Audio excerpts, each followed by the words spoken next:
Hey there, everybody. How's it going? Are you alive out there? It's the weekend. Have you had to work today or are you off? And where are you coming in from? We've got archaeological news from all around the world. I hope we got some people from all around the world. All right. Stuart here. Eyes Open is here. Goat Lurker says, first time I'm getting to catch one of these live instead of watching later. All right. Well, glad to have you here. I've been fiddling with my live streaming software. I'm using Streamlabs now, you know. Before I was using StreamYard, which is like 40 some dollars a month, and I only do one live stream a month, and that was not worth it. But now I have to do everything myself, all the technical stuff. So I'm not even sure if my lips are even matching right now. I hope they are. And there is a bit of a latency here. I think you're you're seeing me probably several seconds after I actually say it, but I think we're fairly live here. Yeah. Goat Lurker, you're from Buffalo. That's where I grew up. Yeah. Eyes Open from near Ottawa. Claire's from Oldham, UK. All right. Have you ever come across any ancient hard drives? Asked Coach Principled Uncertainty. No. No, I have not. Unless you mean by a hard drive, you know, trying to get that wagon with the donkey through those, the muddy trail, something like that. That's a hard drive. Vienna, Austria, Berlin, Silver Spring, Maryland, Dartmoor, UK, Brazil. All right. Nottinghamshire. Great. SJ, that's San Jose, California. All right. Go Bills. Yes. They didn't quite make it this year, Goat Lurker. Eugene, Oregon, we've got Netherlands, Las Vegas, Hawaii, Lancaster, UK, Zurich, Switzerland, Minnesota. Zurich, Switzerland, Minnesota, they're about the same. Bolivar, New York. All right. Ancient hard drive equals stone tablets. Yeah, you can. That's right. All right. Well, as usual, each month we are going to go through the latest archaeological discoveries and ancient historical discoveries. I kind of differentiate them because archaeological discovery is something they just dug up. Ancient historical discovery is often analyses done of things that have already been dug up, okay?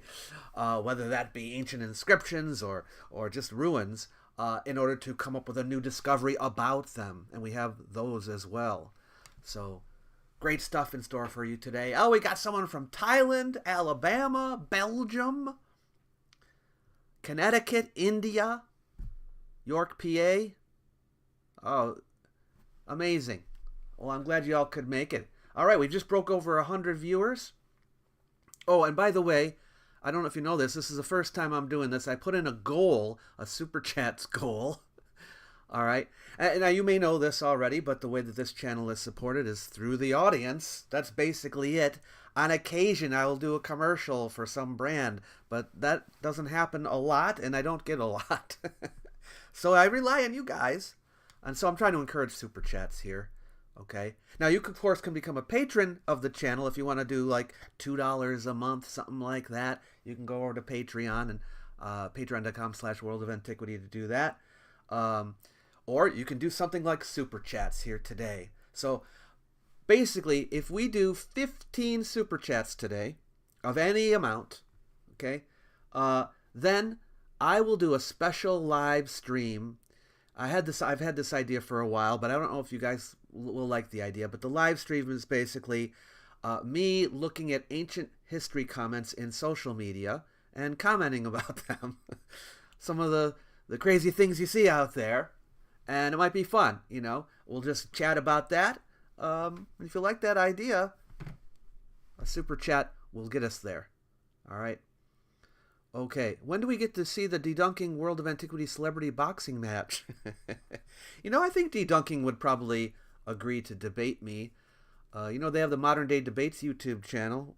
We could do something on there. The only thing about debunking is he he's not as far off. He's closer to me than he is to Graham Hancock. Let's just put it that way. On a number of issues, in particular, how advanced the lost civilization was and all of that. But yeah. Okay, well, I'm sure people are tuning in here and they're like, come on, would you get on with the archaeological discoveries already? Okay, we're going to do that. Oh, Joe Cool, thank you very much. Kissy Kissy, 2 super chats already. All right, please don't tell me Bigfoot isn't real. Uh-oh, you came to the wrong place, Joe. You'll do a live Google debunker stream? Yes, Kissy Kissy, I will. It should be fun, too. All right, so I've got a number of things to talk about today, so I better get going. I will come back. Brent, thanks so much. Appreciate it, Brent. From Some Dare Call It Conspiracy is here. Okay, so let me get you up here.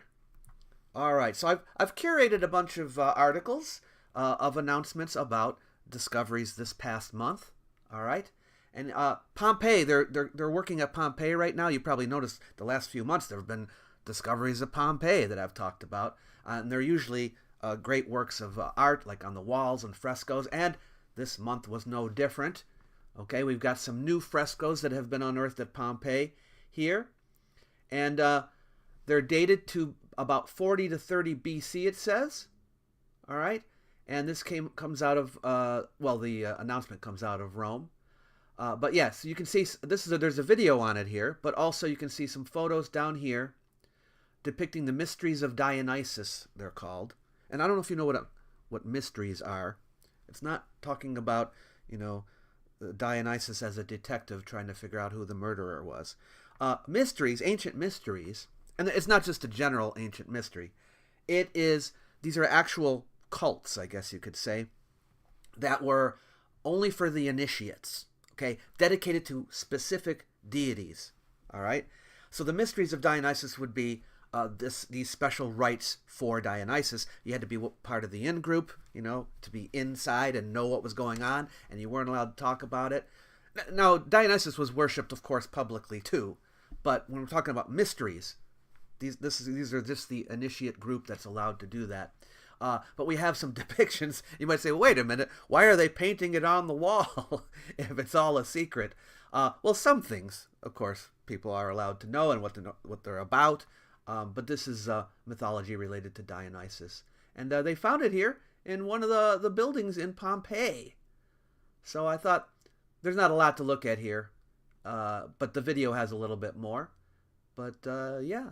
So this is just a wet your whistle, kind of getting your appetite going, the juices flowing for archaeological discoveries this month. All right, let's look at another one, though.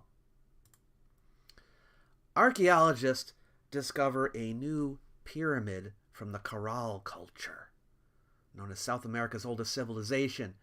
I don't know if you know much about Corral. Sometimes it's called Corral Supe. Sometimes it's called the Norte Chico civilization. It is the oldest civilization in the Americas.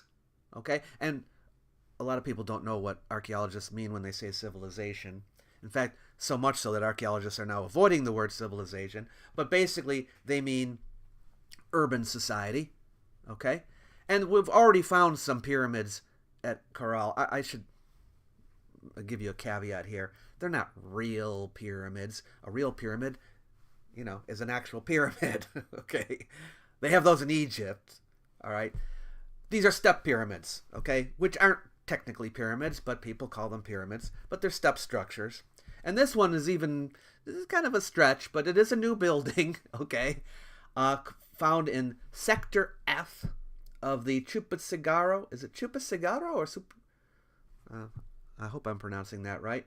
Archaeological site. And you can see a bit of the building right here. In the walls, archaeologists have discovered large rocks that have been placed vertically, which they've named huancas. You can see some of them there. There were 12 identified structures that they found, classified as either public or ceremonial edifices. So it's not just one structure. There's a number of them. And by the way, if you don't know how old this is a civilization dated between 3000 and 1800 BC, it says. So very, very old. Okay, this is contemporary, at least in the early days here, with ancient Egypt and all that. Actually, all of this is contemporary with ancient Egypt. Now down here, you'll see a reconstruction of the building. All right. Yeah, I know what you're thinking. You're like, pyramid? That's a pyramid? Okay. Well, it has some steps, okay? Yeah. It's a quadrangular pyramidal structure designated as Sector F. I think, however, there probably is some underneath this as well, and you're just looking at the top of it. I'm not sure, but it looks like, remotely resembling, I guess, a step pyramid. But they also found a geoglyph depicting a profile head in the Seychan style, which can only be observed from a specific vantage point. This significant finding underscores the ritual and symbolic importance of Chupacabra, suggesting a connection to the sacred city of Caral. It's not right in the city of Caral itself, it's in the culture. Yeah. The geoglyph indicates that the site may have served as a focal point for cultural and ceremonial activities. So, that is a new discovery at Caral. I'd like to actually take a group there. You know, I'm doing that now, right? I'm taking people to other countries. We did an Egypt one last November. This November, I'm still working on it. I still have to make the announcement about it, but we're probably going to go to see some Maya and Olmec and Zapotec structures in Mexico. But that's still in the works. I'll tell you more about it later. But Peru is also on the list. We want to go there soon. And Caral would be a great place to go. All right, I'm sure I'm missing some comments here. Let's see what else we got. Arundel, thank you. I'll want that. I'm assuming that means a social media live stream. Raphael, thank you so much. Do you know the Pedro de Inga and Serra da Capibara from Brazil? We're going to be talking about a discovery from Brazil coming up, Raphael. Oh, yes. Oh, and we got people mentioning things that I have on the list. Okay, yes, we're going to be talking about Herculaneum, of course, Brent. Yes. Dully Dust, thank you so much for the contribution. Have you ever done or are you planning to do a video about Ohalo near the Sea of Galilee? Not yet, but I will add it to the list of possibilities for sure. Okay, let's take a look at another discovery, shall we? Herculaneum, you asked for it, Brent. You got it, okay? First glimpse inside burnt scroll after 2,000 years. Now, you may know this already, but recently, last year I think it was, they digitally unrolled a scroll from Herculaneum. These are charred scrolls. They're burnt to a crisp, right? No way in the past would we ever be able to somehow see what's on them. But now we can do it digitally without even actually having to try to open it up. And they've already done one. And this is another one now that's been digitally unrolled. Okay? And here's a look inside. Now, you might not be able to see much here on this small screen, but those are, that's writing that you see on there. Okay? You want to see what this scroll looks like? Here it is, right here. That's what it looks like. And now you're saying, wait a minute. They're able to read what's rolled up on that scroll? Yes, they are. This is new technology, folks, and it's quite amazing. And there's a bunch more scrolls as well. Can you imagine now what we can do with a technology like this? It takes a long time, of course. Think about how long it's been since the last one. But yeah. They use a combination of X-ray imaging and artificial intelligence to virtually unfurl it. Yeah. More work is needed to make the scroll fully legible. See, as you can see, it is still not quite readable. You can see words here and there. But apparently, they can even refine it further. Okay? So, they'll be able to probably read much more of it even than they have now. This is just like one first step in that process.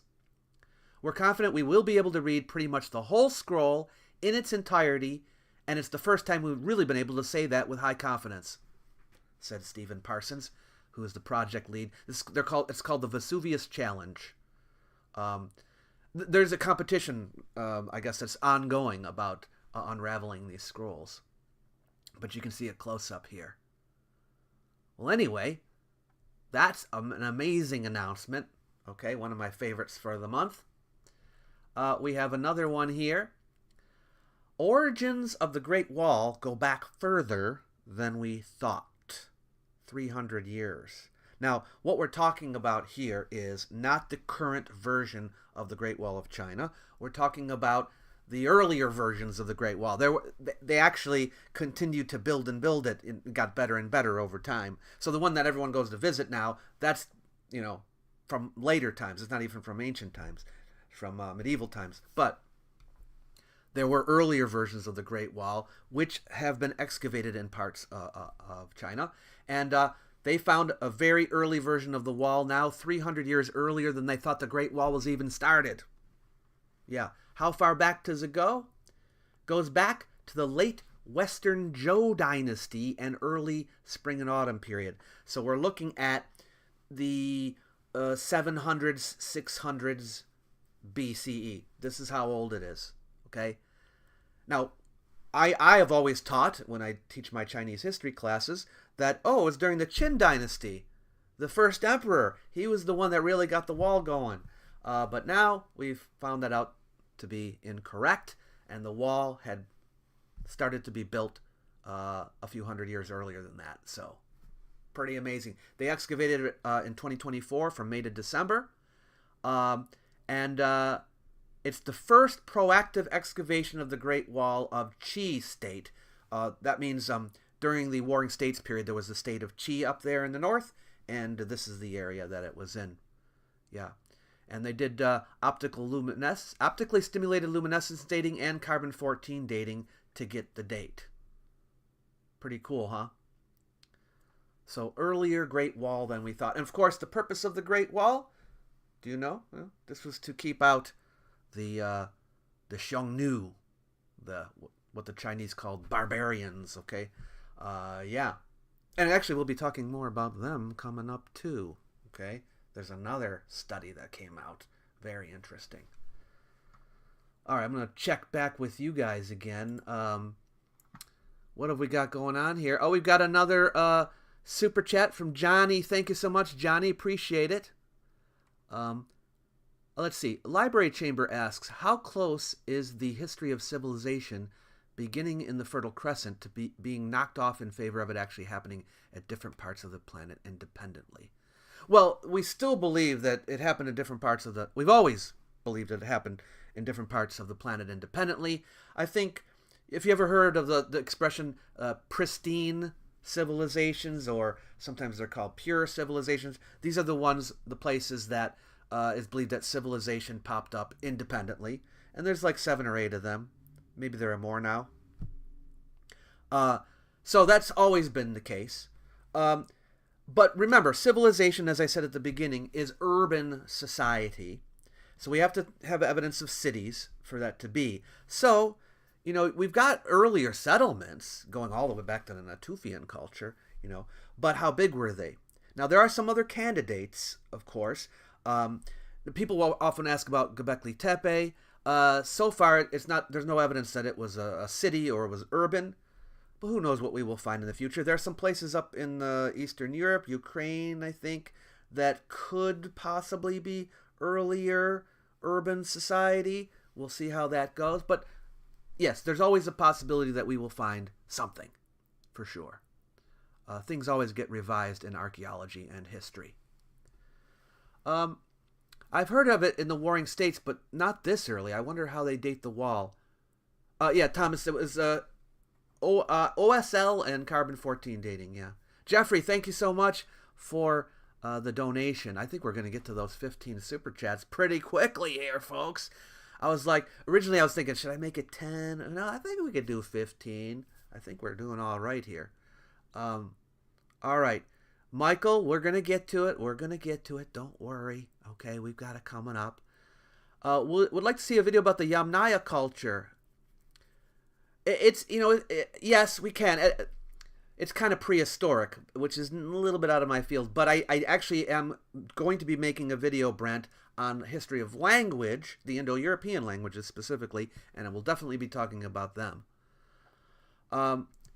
Let's see. Nightwipe says, do you know if the Americas archaeological finding are before the West visited the civilization or long before and have died out? Wonder if civilized tribes were died out in America. I'm not sure I understand you completely, Nightwipe, but there were definitely cities in the Americas, prior to the West visiting them. No doubt about that. Yeah. All right. Let's take a look at some more discoveries, shall we? Okay. Oh, wait a minute. When I do that, does it change? Oh, no. I guess not. Okay.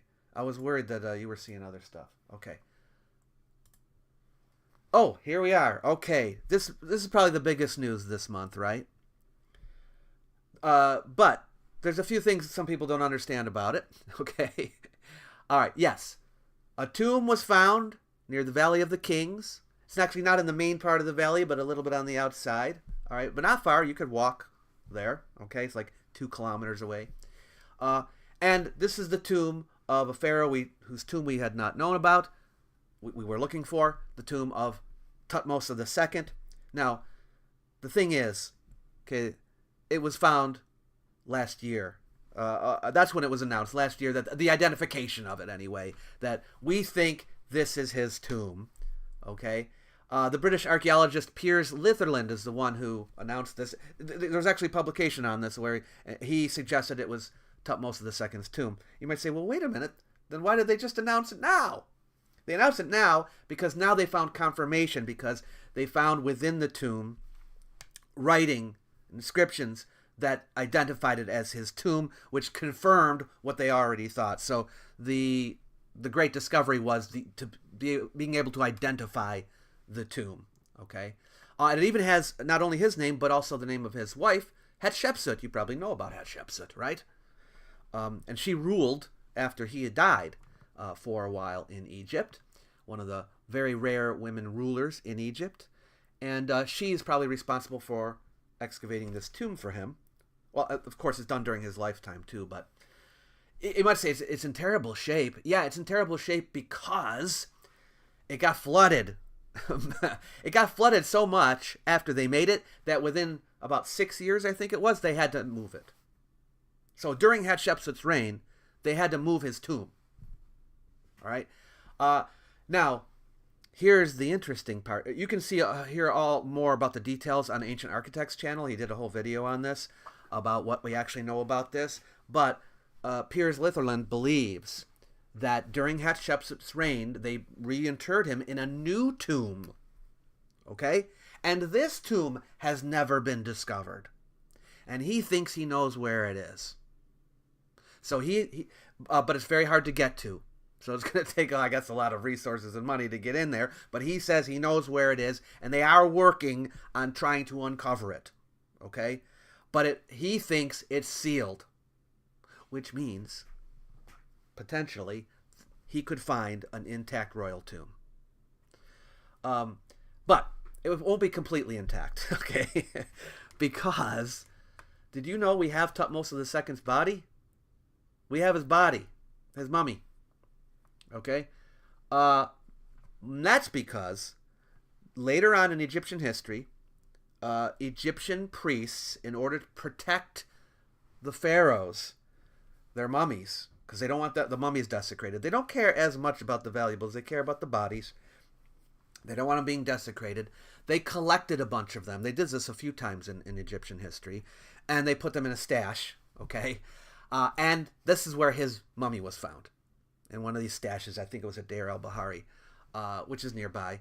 And that's how we found his mummy. And I think well, anyway, I'll tell you about that in a second. But that's how we found his mummy. And so, yes, then that means the priest would have gone into his tomb and taken his mummy out to protect it. What they did with everything else, we don't know.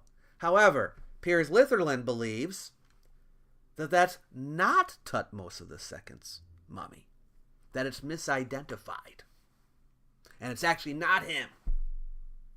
In which case, the tomb could be completely intact, and that's what he's hoping for. Okay, we'll see if he gets in there, if he finds it. We'll see. But it's pretty amazing, right? So this particular discovery is not that amazing, but there's potential here for something much, much better. And I hope he's right. I hope he's right. Yeah. So you can read about that. I'm going to leave links to all of these articles below the video. I don't have them there now, but I'll do it afterward. So you can go and check up on them and read them for yourself. Okay? Okay. Ooh, I lost my page here. What happened? Oh, there you are. Okay. Let's see. What else we got here with your comments? If we dug up an Egyptian iPhone, things will get very annoying. There are people out there who really want us to, you know? Yeah, but right now they're just stuck looking at vases. Johnny says, it's not going to be the same with all the royal goods. All of that would have been plundered, and they would have given the bare minimum to a previous pharaoh from generations before. Maybe. Well, the concept of burial treasure is idiotic, says Jack. Well, when I say, I'm saying treasure in a different way than maybe fortune hunters would say treasure, right? They're thinking of gold and silver and, you know, all this kind of stuff. Valuables. I am thinking of, like, just archaeological treasures, okay? Maybe we'll have, you know, some information in there, like some inscription that we didn't have before. That's a treasure for me, okay? That's what I'm thinking about. I hope he finds Tutmosis the first tomb instead. Well, he might find something. He might find something, for sure. Well, he already has found some things, of course. All right, here's another one. One of the oldest examples of writing in the northern Iberian Peninsula, discovered at an Iron Age archaeological site in Spain. I've got two finds here from Spain I want to tell you about, and this is the first one. So what you're looking at here is a spindle whorl, okay, used for weaving, I guess, and on it you can see a V. Okay, now what's interesting about it is we already have the script. We already know about the script that was used. Okay, and one of you was asking about this, right? La Peña del Castro. Someone was asking about this. This is where it was found. This is from the symbol is from the Celtiberian alphabet. All right, and it is very early, so it dates back to the 1st century BCE. So this is very early, and it's at least one of the earliest examples of alphabetic writing documented in the province of León in northern Iberia. Okay, from the Iron Age here. So that was a significant discovery. You can see the spot where they found it here. Yeah. The symbol could be interpreted as a property mark, a common practice in societies of the time, especially in neighboring cultures such as Vakian, whose influence on the settlement is evident from the 2nd century BC onward. Yeah. However, the uniqueness of the find within the site also suggests it might have held symbolic or prestige value. So we're just guessing on that, but it's great to find a representation of the alphabet there. And the other one, I thought I put it right after. No, I guess not. I got it something else coming. Oh, no, I've got 2 more from Spain. That's right, I got 2 more from Spain coming up. Just all happened this month. All right, this is from London. And they have been, as they say here, working in the basement of 85 Gracechurch Street. Okay, it's a commercial building in the heart of London. Okay, in the old part of town. And they know there are things underneath. When I was there in 2019 now, it's been a while. I got to go to, within a commercial building, inside of it, there was a museum where they had found a Mithraic temple, and so got to see that. Well, they're going to be opening up this to the public as well, as soon as they can. But they found a basilica here, underneath Look at that. You dig down far enough, you find stuff. Okay? Yeah, this is just one of their test pits that we're looking at here, where they're going down into it. And you can see the remains, and you can see also the remains of a brick wall from the basilica. Just so you know, people think of basilicas today, they think of churches. Well, no, Roman basilicas were invented before basilicas became churches. Churches didn't become basilicas, basilicas became churches. And sometimes they would build basilicas just to be churches, but that's later on. Okay, this is earlier. 2,000 years old. So here's a representation of what they think it probably looked like based on other models. Okay? And it was probably 2 stories high. They estimate it was built during the late 70s or 80s during the governorship of Agricola. Maybe you've heard of him. Yeah, so it would have been a very important administrative building from the Roman period. And yes, they are going to open it up to visitors, but you can read more about that at the link here. Okay? All right. Here's an interesting DNA study that came out about the Huns.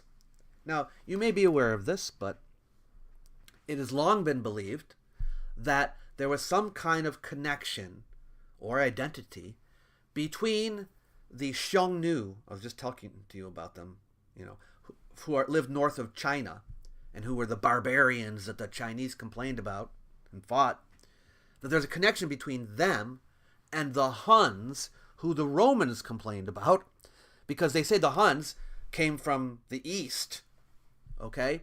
And the way that they're described, people have surmised that maybe they could be Xiongnu or related to Xiongnu people. All right? Well, they did a DNA study here, okay? And it shows, well, mostly that the Huns were of mixed origin. They do have some East Asian ancestry, but the idea that they were just like the Xiongnu or a branch of the Xiongnu has been disproven by this. They weren't, okay? Yeah. Keep in mind here, of the chronology, the Huns appeared in Europe in the 370s, okay? The Xiongnu Empire dissolved around 100, leaving a 300-year gap before the Huns appeared in Europe, okay? How can you bridge that gap genealogically through DNA? Okay. Well, anyway, they took DNA of 370 people spanning that period between well, actually, even before and after, but 800-year period. Okay. And what did they found? They're not really that Xiongnu. Okay. Yeah, they have a mixed DNA. Okay. Yes, some among the Huns could trace their lineage back to important late Xiongnu burials from the Mongolian steppe, yet the archaeogenomic picture for most Hun and post-Hun period individuals in the Carpathian Basin is far more varied. Okay? DNA and archaeological evidence reveal a patchwork of ancestries. All right? So, I'm not saying there's no connection, but there's less of a connection than we had previously thought. So DNA helps us in this particular regard. So now we're going to have to come up with some new ideas about where the Huns came from. And it's going to be a lot more complicated. Yeah. Let's see. What else we got here? Oh, Dully, are you giving me another super chat? Is there an estimated number on how many Egyptian tombs might be out there to be discovered still? No estimated number because, well, are you talking about only kings' tombs? If you're talking about just tombs, oh, there's going to be thousands more. If you're talking about kings, I did a video on this actually about who's missing, so check that out when you get a chance. But there's still dozens that have not been discovered. Yeah.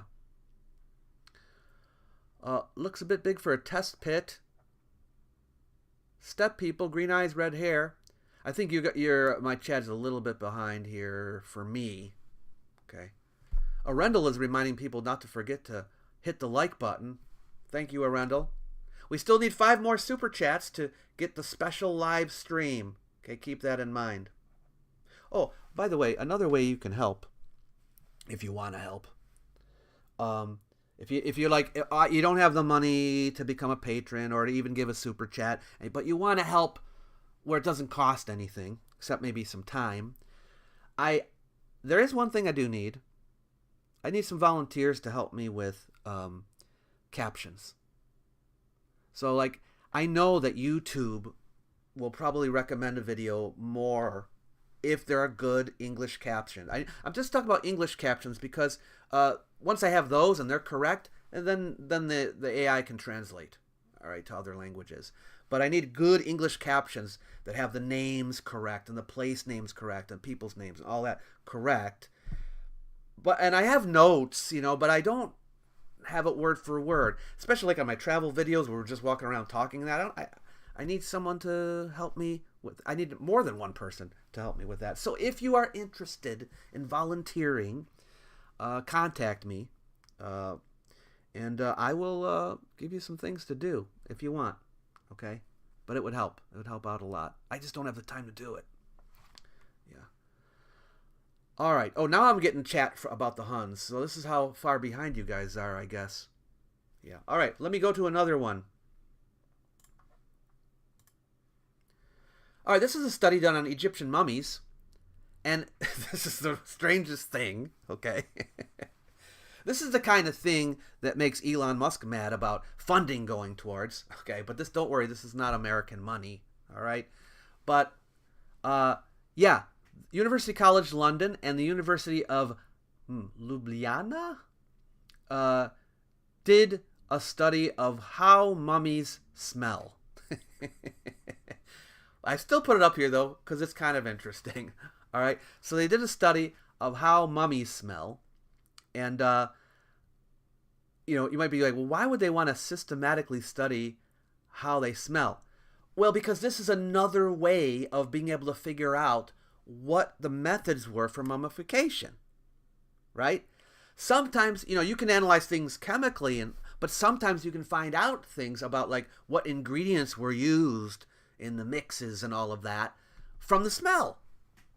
So they actually have an electronic nose, okay, but also trained human sniffers, okay, and they were able to do this smell analysis to figure out some things about what was used in mummification, okay. And as you can see from the title, they smelled woody, spicy, and sweet.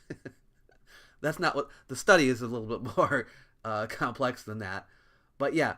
So this tells us about the waxes they used, bombs, oils, things like that, in identifying what was used to mummify the mummy, the body. Yeah.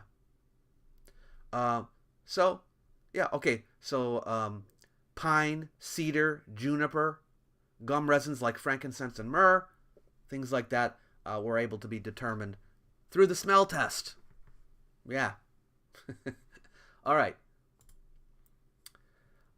Okay, somebody I think was asking about this. This is from Brazil, prior to European arrival.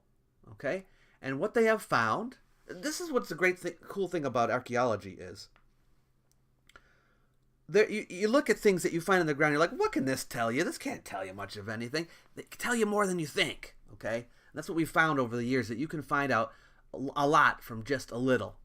All right, so the conclusion drawn here was that in the summer, the Brazilians, if we want to call them that, feasted on migratory fish and shared alcoholic drinks. Okay, now this was an international team coming from the UK, Spain, and Brazil. And what did they analyze? Pottery fragments. And they're between 2,300 and 1,200 years old.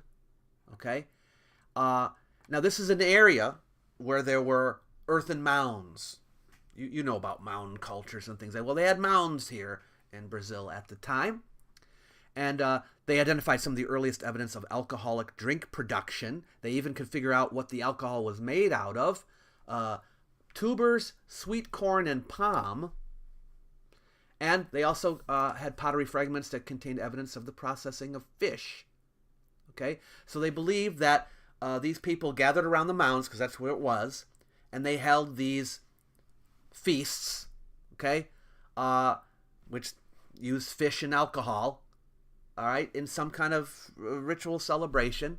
I know a lot of people get mad, like, oh, everything's a ritual, but this is this is determined by the context of where it was, and what was used and when it was used and all of that. So that's why, yeah. So anyway, you can read up more on that.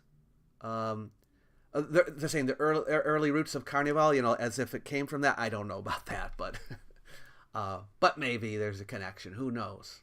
All right. Okay. Now I mentioned there were two more discoveries from Spain. Here's one of them: a Copper Age fortress, 4,900 years old. Okay. Yeah, take a look at that. You can see in the picture the remains of the walls. You can see the towers, the remains of the towers. And there's like a fortress inside of a fortress, right? Actually, there's 3 concentric walls. They counted 25 bastions and 3 ditches. So this is quite a remarkable fort, all right? And it's from the Copper Age, before they even had bronze or iron. Yeah. But it was ultimately destroyed, burned and razed by enemies. It lasted for 400 years. But it tells us a lot about, at the time, what people were doing, okay? How they were defending and how they fought. Here's some arrowheads that were found. Yeah. Archaeologists found evidence of a fire that consumed the wooden doors. So that means somebody burnt down the doors. Yeah. Oh, and also they're not easily combustible, so that tells them that they most likely were started on fire on purpose. Okay.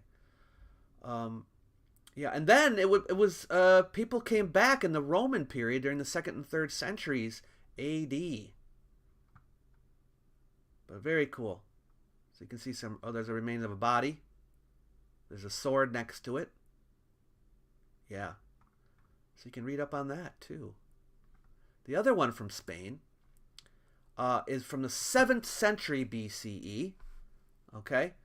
So not quite as old as that last one, but it's a religious structure, but it is from the Tartessian culture. Now this is a great new field of study, because for a long time, in fact, when I was going to school, Tartessos was believed to be a mythical culture, probably never existed. Well, I'm exaggerating. There were a lot of people who thought it existed, but we just didn't have any evidence for it. And now we know there's a Tartessian culture, and we've got the archaeological evidence to prove it. And now we found a new religious structure. You can see the remains of it here in the picture. Yeah. This is at I don't even want to try, but this is in Almodovar del Campo. Okay. Yeah. And the finding is reshaping our comprehension of the Tartessian culture's expansion into the Iberian Peninsula during the Iron Age. Yeah, it's further out from where we thought Tartessian borders were. So that's pretty cool. And it is rooted in Eastern traditions, meaning the Tartessians had been influenced, I guess, from religious culture to the east. All right. And they probably were in the area to get mineral resources. Here's another shot. See, it's a pretty significant establishment. Yeah, another close-up shot here. So I thought that was another really interesting discovery. Oh, Wayne, thank you so much for the super chat. Oh, we've got our 15 super chats. We made it. We made it. Oh, well, I've got to go back here. Oh, we've got lots of them. So Rad and Imperiist. Johnny. Is that your second one, Johnny? Just want to say I love the channel and everything you do. You've opened my eyes for the last few years, and the least I can do is throw you some cash. Thank you so much, Johnny. Warms my heart. I appreciate it so much. Dana, thank you so much. Jay Leon, also thank you. Well, and Wayne says, Giorgio still wants to know what year in college do you take the oath to hide the ancient alien lizard overlords who rule our society from us? I'm not supposed to talk about it, Wayne. It's a secret, okay? Can't ask me that in public. Yeah, so I appreciate it. We made our 15th. Now, of course, you can still give me a super chat if you want to support the channel. I'm not going to say no. But I appreciate it. And that means that we made this goal. So now I'm forced to do the special live stream I promised to do, where I look at social media and what they say about ancient history. So maybe in about 2 weeks, I'll try to put that together for you. And we'll try another live stream. Doesn't have to always be about archaeological discoveries, right? Yeah. And everybody, I really appreciate all your comments. I just don't, I can't reply to everybody. Okay, but I see you talking about the Tartessians. All right, let's look at some more of these discoveries here. I've got, I'm only like halfway, so we got to get moving here. Ancient Greek building with courtyard discovered in Kuwait's Failaka Island. Yeah, everybody, Kuwait. You surprised that there's a Greek building there? Well, don't be surprised, because in the Hellenistic period, all right, the Greeks were ruling over this area. Yeah, 2,300 years old. Yeah, so it was announced, I guess, by the Kuwait News Agency, and they're showing you some of the artifacts that were found here. Okay, this is a island off the coast of Kuwait, and it was part of the Seleucid Empire. So the Seleucid Empire, as you know, was a Hellenistic kingdom. All right, after Alexander the Great's empire fell apart, one of the break-offs, one of the branches, was the Seleucid Empire. They were the biggest one for a long time, and they controlled this area. So, and they were big-time Hellenizers. They wanted to Greekify everybody, so they built Greek cities all over their empire. Look, you see some Hellenistic coins here from the site. Yeah. Anyway, so that was a great discovery. Another one here. I've got two from Italy, and both of them are cemeteries. An Iron Age necropolis with 2.4 meter high stelae and objects inlaid with amber, discovered in the center of Trento. So it's right in the middle of the city of Trento. You can see here. This is in my thumbnail, and maybe you saw it. Okay. And the remains of this necropolis.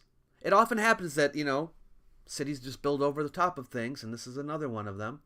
It was found right on Santa Croce Street in the heart of Trento. Yeah. They didn't know about this before, so this is a new thing, and it's quite a large cemetery, apparently. They found some vessels, some weaponry, things that people buried people with.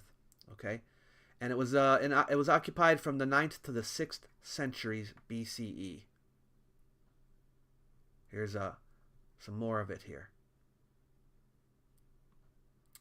Yeah, so now they're going to find out more about people who lived in this area at the time from this cemetery, but they're just getting started. And the other one was in Padula, Campania. This is in central Italy. Trento's in northern Italy. So this is 19 ancient tombs from the 4th century BC. So this is slightly later than the last one, but still ancient. Okay, located in Campania. Yeah. You get some art here. This is a slab from a warrior's tomb with an engraving of a guy and a horse. It's not that great, but there you go. And look at this. Look at these vessels here. This is. I was more interested in this because these are pretty. Well, they're in great condition. Some of them. Amazing artwork there too, as well. From this period, definitely influenced by the Greeks, as you can see from the styles, but with its own Italian spin to it. And then we have. People have been dumping corpses into the Thames since at least the Bronze Age, study finds.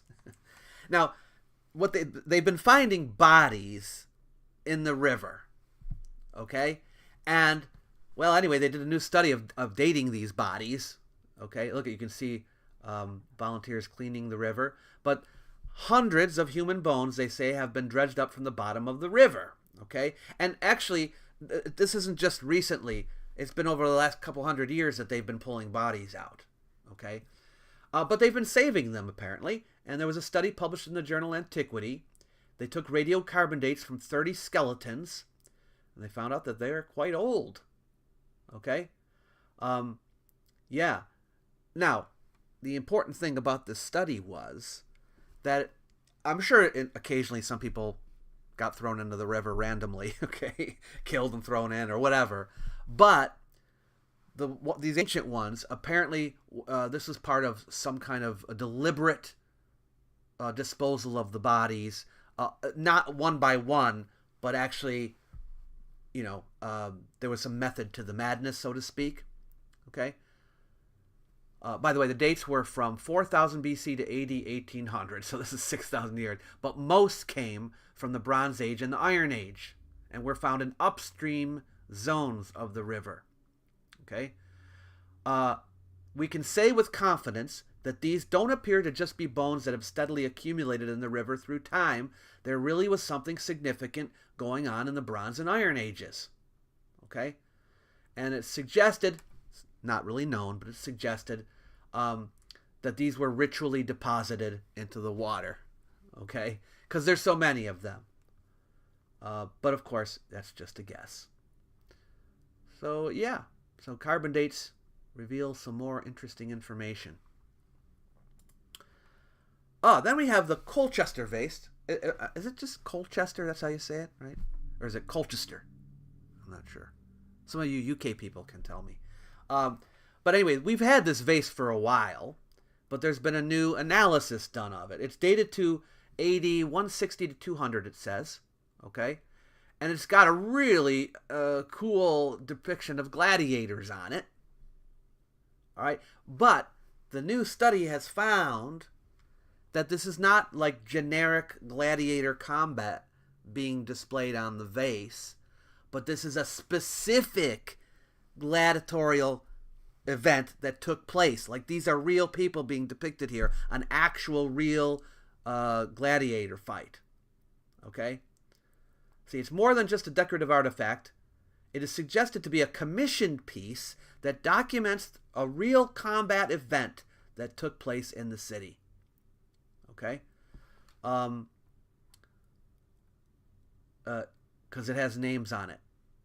Okay? There's an inscription.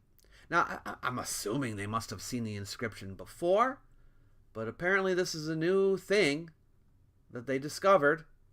Okay? Maybe they were able to identify some of the people, but it actually tells you like who some of the people are. Valentinus, okay? Linked to Legio 30 Ulpia, so this is one of the Roman legions, and he was stationed in Germany. So now they're saying, well, so he was a gladiator too? So this is raising questions about whether gladiators could also be in the military? Yeah. Recent research has challenged previous assumptions about the vase's inscription, revealing it was likely cut before the vessel was fired rather than afterward. Oh, that's why. Okay, so people thought the inscriptions were added later and they're not original to the vase, but the study found that the lettering was put in before the vase was fired. Therefore, it is original to the vase. Yeah. So that was pretty interesting, too. What have you guys got to say about all of this? Davidus Mianius. My Roman name. Yeah. You know what? I was doing some research on my family history, and I found out that there was an equivalent of Miano in Latin. So that it's actually a shortened form of Maximianus. But not that I have an ancestor Maximianus, but probably I come from peasants, and sometimes they took on the surnames of their owners or their or rich benefactor, and maybe that's how it came about. But anyway, it could possibly be Maximianus. That's what I like to think anyway. Okay. You guys are talking about all kinds of stuff over here. I don't have any moderator today, but I haven't noticed any real problems, so I appreciate that. Okay, let's look at some more here. Can't keep you all here all day. All right. This is from Korea. Archaeologists dig up new discovery on Shilla Prince's residence at Gyeongju site. Okay, so this is from the ancient country of Shilla, which is one of the 3 kingdoms of ancient Korea. And it was around for a long time, about 900 years. All right. And this is from the later part of that period. Okay, I think it's from the between 668 and 935. So it's in the last part of this is the unified Shilla period. All right, and they found the remains of a palace complex. Okay, now there is now these writings are not primary sources, but there are stories about this period, the Chronicles of the 3 States. There was a king named Munmu who completed the unification of the 3 kingdoms in 676. Shilla was the one that won against the other 2. 3 years later, in 679, it states that he constructed Donggung, a move that signaled not only the consolidation of royal authority, but also the adoption of a succession system modeled after China. Okay, and no one knew where Donggung was. Okay, but so they've kind of been. There's a theory that that it's here, and they're connecting this site here, this building, with Donggung. They think it is Donggung. All right, so looks like they could have found it. Yeah, and they found some interesting objects here, including, look at this, a die very much like a Western die. Right? Looks like one of ours. Very interesting.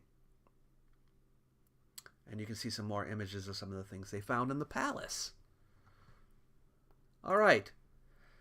Pakistan. 2,000-year-old artifacts found at Swat's Butkara site, including coins and Kharosthi inscriptions. This is a little bit blurry, but you can see the site here. 2,000 years old. The Butkara Stupa was already known. It's an ancient Buddhist site dating back to the 2nd century BCE. All right. But they've been excavating further there, and they have found more findings which basically shows that this site, yes, it has a stupa, but people were residing here, and it was a far more important site than just having the stupa there. There's a significant a number of buildings that were there. Okay, they even found some coins linked to the 1st century BC. Here's one. Yeah, they found an amulet shaped like a foot that had the Kharosthi script in it. All right. They found Saka Parthian era coins dating to the 1st century CE and artifacts from the Mauryan dynasty. So more will be coming out of this place. Excavations are ongoing, but I thought that was interesting too. Oh, this was a big one. Okay. Another DNA study. This is about the Indo-European languages. Okay. So there's a new study, maybe you've heard about it, and it has revealed a previously unknown group of people, whom they have now named the Caucasus Lower Volga people, or CLV people. Okay. And they're connected to Indo-European speaking populations. All right. Oh, look, they've already made an illustration of these people. Okay. Now, you already know probably that there's been a lot of debate about the original homeland of Indo-Europeans, the Yamnaya culture. You were just asking about it, Brent, right? They are believed to be in this part of this culture that Indo-Europeans may have come from this culture or may have preceded it. And this study is making it seem like, yes, perhaps it preceded the Yamnaya because the CLV people did not come out of the Yamnaya. If I remember correctly. Okay? Yeah. They come from very early, okay? Dated 4,500 and 3,500 BCE in the steppes between the North Caucasus Mountains and the Lower Volga. Okay? Yeah. Now, we have always known that the Anatolian languages, which are Indo-European, are different from all of the other Indo-European languages.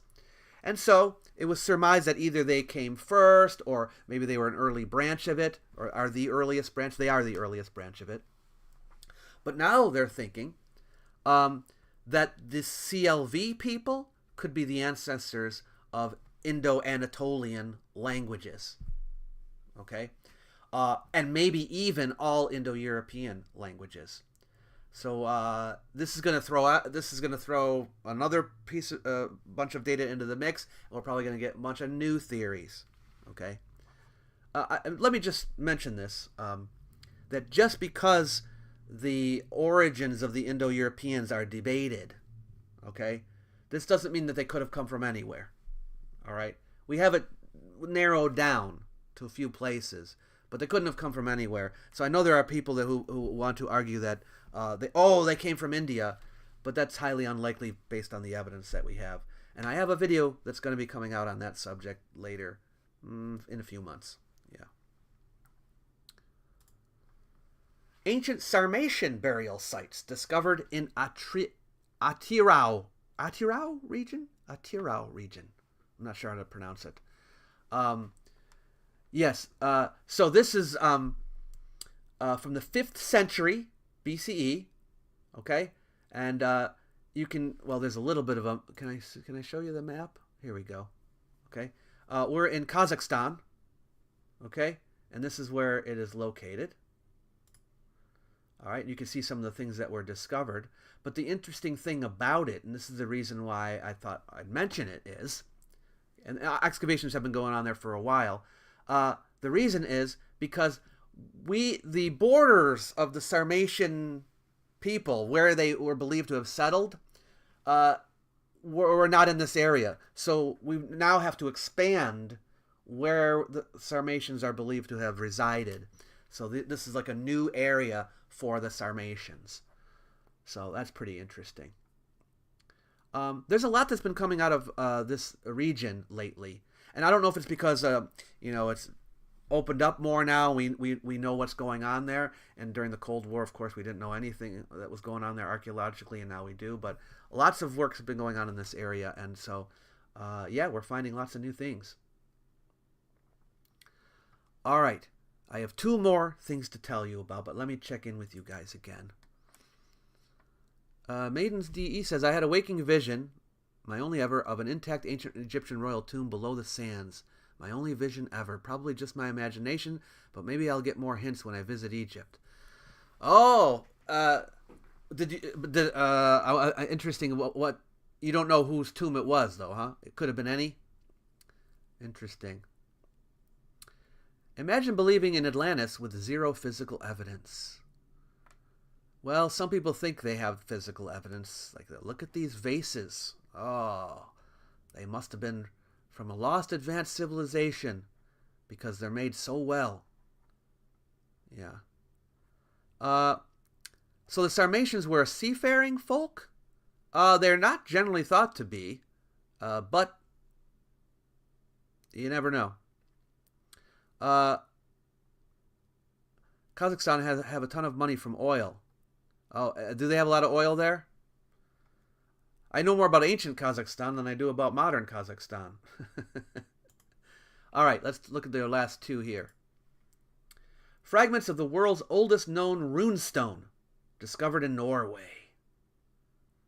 You can see it right here on the drawing. But boy, on that diagram, it's really, on the photograph, it's really hard to see, right? But you can see it on the diagram. Runes. The oldest known runestone in Norway. And it dates back to, the oldest examples were around AD 700. Okay? But this is, I can't remember now when it was from. 50 BC and AD 275.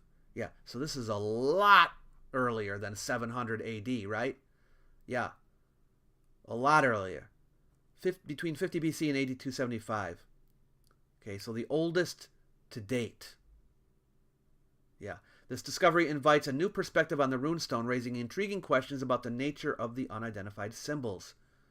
Could they potentially bridge the gap between ornamental script and early writing? Was the fragmentation and scattering of runestones a means to connect different graves across the grave field? So, Another very fascinating discovery. And then, this last one, actually, I should have mentioned last month, but I didn't see it. So I'm bringing it up now. Okay? In India, Ratnagiri, they found a Buddhist complex here. Okay? It's 1,200 years old, so it's a little bit more medieval than ancient, but I think it's worth mentioning. It's from there's a monastery, Buddhist monastery that was there that dates to the 8th century. Okay? But yeah, it's more medieval, I guess, than ancient. But they found some big Buddha heads. You can see up there. See the big Buddha head? They found, I think, 3 large Buddha heads there, and structures as well. And excavations are ongoing. This announcement was made December 31st. So it missed my December video, but I forgot it for the January one. But I just wanted to mention these giant Buddha heads that were found there. Yeah. They've also found an ancient brick wall, votive stupas, artifacts, pottery, stone beads, pillars, things like that. Yeah. So what do you think about all that, folks? Every month there are new discoveries, and I have to weed out the more boring ones. I just put in the ones I think are the most interesting, and also just from the ancient period, because that's what I do. But there are archaeological discoveries from prehistoric times and from medieval times, all kinds of stuff. So if ever you hear people saying, oh, there's nothing new in archaeology, they just keep towing the line, they just keep saying the narrative is the same as they've always said it. No, the narrative is changing every month. Yeah. Jack reminds everyone to share and subscribe to keep the doctor rolling. Thank you, Jack. Yeah. Good to see you all today. I'll be back next month, but because we got our 15 super chats, we're going to do a live stream in a couple weeks. I will do an examination of ancient history and social media. So it should be a lot of fun. So stay tuned for that one. I'll let you know about it later. All right? Okay. Thank you so much, everybody. Glad you could come out.